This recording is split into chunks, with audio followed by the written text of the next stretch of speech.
চলুন বিভিন্ন পরীক্ষার প্রশ্ন থেকে নেওয়া কিছু গুরুত্বপূর্ণ প্রশ্নের উত্তর জেনে নেই। ক বর্গের ধ্বনিসমূহের উচ্চারণ স্থান কোনটি? আবার বলছি, ক বর্গের ধ্বনিসমূহের উচ্চারণের স্থান কোনটি? সঠিক উত্তর জিহ্বামূল। সঠিক উত্তর জিহ্বামূল। কোনটি পরপদ প্রধান সমাস? আবার বলছি, কোনটি পরপদ প্রধান সমাস? সঠিক উত্তর কর্মধারয়। সঠিক উত্তর কর্মধারয়। লাজুক কোন ধরনের শব্দ? আবার বলছি, লাজুক কোন ধরনের শব্দ? সঠিক উত্তর যৌগিক শব্দ। সঠিক উত্তর যৌগিক শব্দ। নিচের কোন বানানটি সঠিক? আবার বলছি, নিচের কোন বানানটি সঠিক? সঠিক উত্তর গ জিগিসা। সঠিক উত্তর গ জিগিসা। বাক্যের প্রকাশভঙ্গি অনুসারে কর্তা কয় প্রকার? আবারও বলছি, বাক্যের প্রকাশভঙ্গি অনুসারে কর্তা কয় প্রকার? সঠিক উত্তর 3 প্রকার। সঠিক উত্তর 3 প্রকার।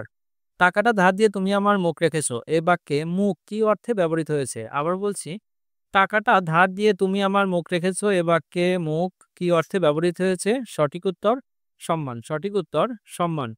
বিজ্ঞান শব্দে যুক্ত বর্ণের কোন কোন বর্ণ রয়েছে? আবার বলছি, বিজ্ঞান শব্দে যুক্ত বর্ণের কোন কোন বর্ণ রয়েছে? সঠিক উত্তর বর্গীয় জ ও ইঙ। সঠিক উত্তর বর্গীয় জ ইঙ। দ্বি স্বরধ্বনিযুক্ত শব্দ কোনটি? আবার বলছি, দ্বি স্বরধ্বনিযুক্ত শব্দ কোনটি? সঠিক উত্তর তৈল। সঠিক উত্তর তৈল। নিচের কোনটি নাসিক্য বর্ণ নয়? আবার বলছি, নিচের কোনটি নাসিক্য বর্ণ নয়? সঠিক উত্তর ল। সঠিক উত্তর ল। ভূষণ নির্কাক বাগধারাটি কি অর্থে ব্যবহৃত? আবার বলছি, ভূষণ নির্কাক বাগধারাটি কি অর্থে ব্যবহৃত? সঠিক উত্তর দীর্ঘজীবী। সঠিক উত্তর দীর্ঘজীবী।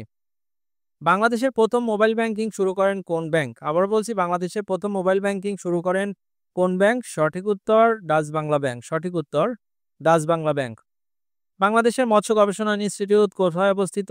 আবার বলছি, বাংলাদেশের মৎস্য গবেষণা ইনস্টিটিউট কোথায় অবস্থিত? সঠিক উত্তর ময়মনসিংহ। সঠিক উত্তর ময়মনসিংহ অবস্থিত। ফর গুড এর সঠিক অর্থ কোনটি? আবার বলছি, ফর গুড এর সঠিক অর্থ কোনটি? সঠিক উত্তর চিরতরে। সঠিক উত্তর চিরতরে। বিশ্বকাপ ফুটবল প্রথম কোন দেশে অনুষ্ঠিত হয়? আবার বলছি, বিশ্বকাপ ফুটবল প্রথম কোন দেশে অনুষ্ঠিত হয়? সঠিক উত্তর উরুগুয়ে। সঠিক উত্তর উরুগুয়ে। পথের পাঁচালী এ উপন্যাসটি কার লেখা? আবার বলছি, পথের পাঁচালী এ উপন্যাসটি কার লেখা? সঠিক উত্তর বিভূতিভূষণ বন্দ্যোপাধ্যায়। সঠিক উত্তর বিভূতিভূষণ বন্দ্যোপাধ্যায়। গণপ্রজাতন্ত্রী বাংলাদেশের সংবিধান প্রবর্তিত হয় কবে? আবার বলছি, গণপ্রজাতন্ত্রী বাংলাদেশের সংবিধান প্রবর্তিত হয় কবে? সঠিক উত্তর 16 ডিসেম্বর 1972 সালে। সঠিক উত্তর 16 ডিসেম্বর 1972 সালে। বিশ্ব আবহাওয়া সংস্থা এর সদর দপ্তর কোথায় অবস্থিত? আবার বলছি, বিশ্ব আবহাওয়া সংস্থা এর সদর দপ্তর কোথায় অবস্থিত? সঠিক উত্তর সুইজারল্যান্ড। সঠিক উত্তর সুইজারল্যান্ড। রতন চরিত্রটি রবীন্দ্রনাথ ঠাকুরের কোন গল্পের চরিত্র? আবার বলছি, রতন চরিত্রটি রবীন্দ্রনাথ ঠাকুরের কোন গল্পের চরিত্র? সঠিক উত্তর পোস্টমাস্টার। সঠিক উত্তর পোস্টমাস্টার। চন্দ্রাবতী কোন শতকের কবি? আবার বলছি, চন্দ্রাবতী কোন শতকের কবি? সঠিক উত্তর 16। সঠিক উত্তর 16। গ্রিক নাটক ইডিপাস বাংলায় অনুবাদ করেন কে? আবার বলছি, গ্রিক নাটক ইডিপাস বাংলায় অনুবাদ করেন কে? সঠিক উত্তর সৈয়দ আলী আহসান। সঠিক উত্তর সৈয়দ আলী আহসান।